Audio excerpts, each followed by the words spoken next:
Hey friends, this is my first time ever to hop on, but I wanted to hop on tonight because I have just a few things on my heart that I wanted to share with you all. It's the night before Easter, tomorrow's Resurrection Day, and just through this time of being in isolation and lockdown and stuff, the Lord's been really working on my heart and just speaking to me about a few things. And in fact, I had a really amazing, what I feel like prophetic dream a couple weeks ago, and it's just been stirring in my heart over and over to the point where I just know that I need to share it because it's not only for me, but I know that it's got to be for others too. So I just wanted to take a few minutes, and I actually typed it out because it's one of these that I have to save, and so I don't forget it. Every once in a while I get these dreams that I just know from the Lord, and this is one of them for sure, especially during this time.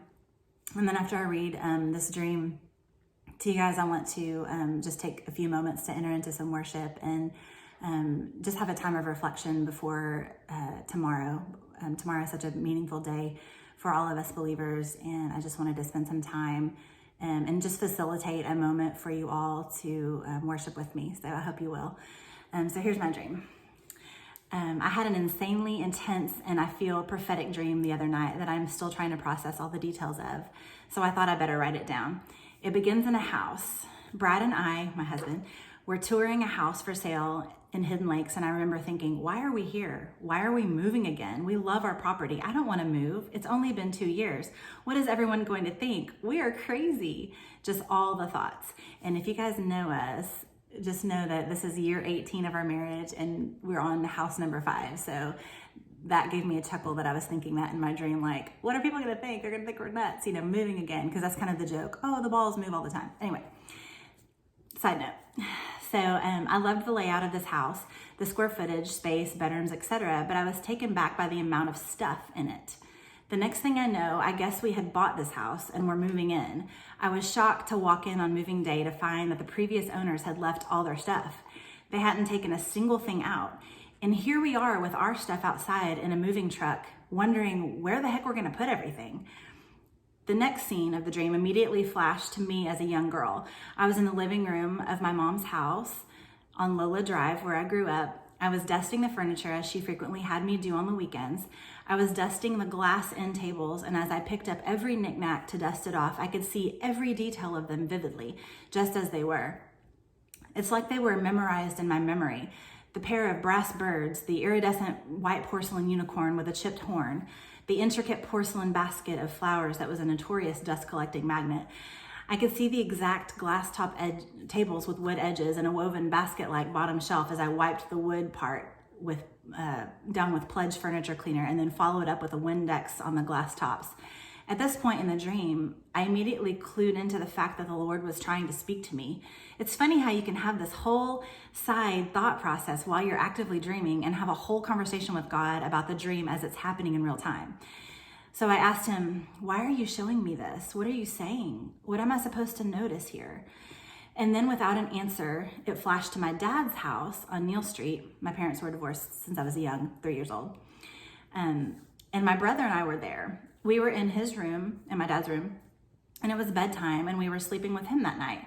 We must have been very young. My brother slept in the middle, and I on the opposite side from my dad, and I remember just laying there shaking and trembling. My dad asked me if I was cold. I think I told him yes, even though I was actually scared. I didn't understand why, but my spirit has always been sensitive and discerning.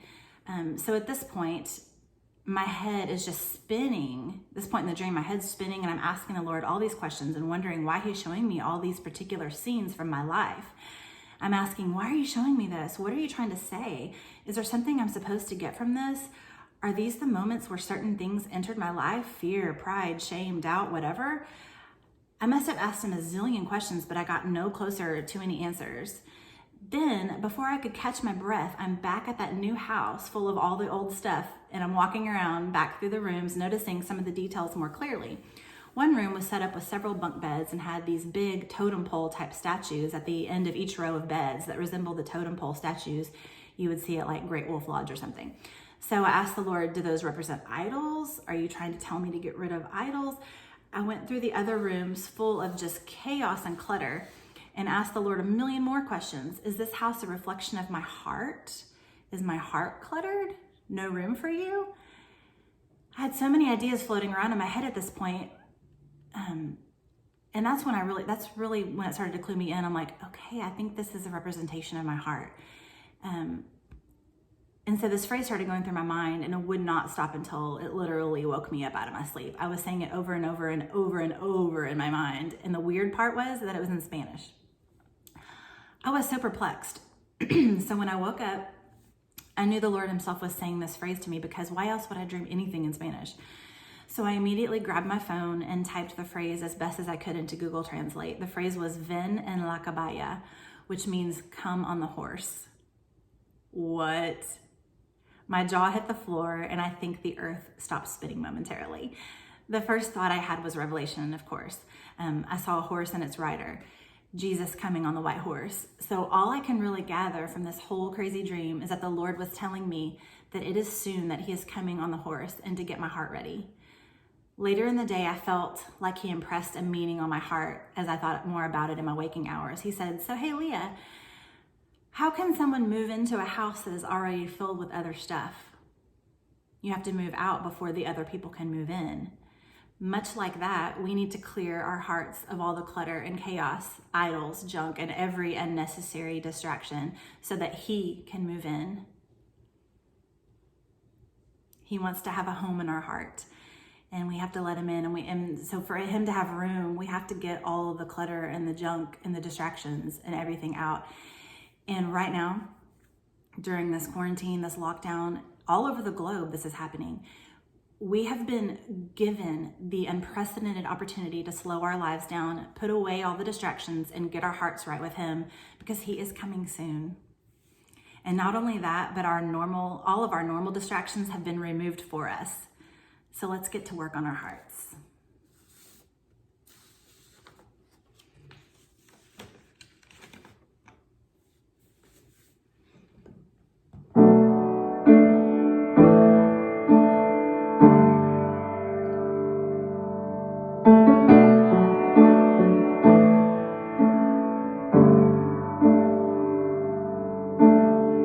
Let's just slow down for a few minutes tonight and just clear our hearts. Just begin to focus on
Father, would you pour out your peace on your people, Father? Thank you that we don't have to have any fear because we have you, God. Perfect love casts out all fear, Lord. And so, Lord, we rebuke fear. And Father, we welcome your peace into our homes right now, God. That you would flood our hearts and our minds in Christ Jesus. Peace, bring it all to peace. The storm surrounding me, let it break. At your name still, call the sea to still, the rage in me to still every voice.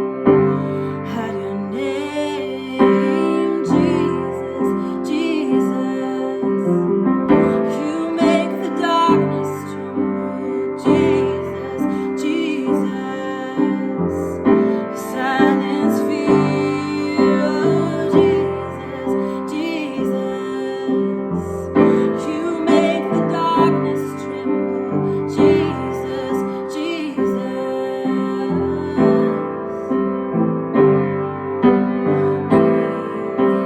call these bones to live, and call these lungs to sing once again. I will praise Jesus, Jesus. You make the darkness tremble. Jesus, Jesus. Silence fear. Oh, Jesus, Jesus. You make the darkness tremble. Jesus,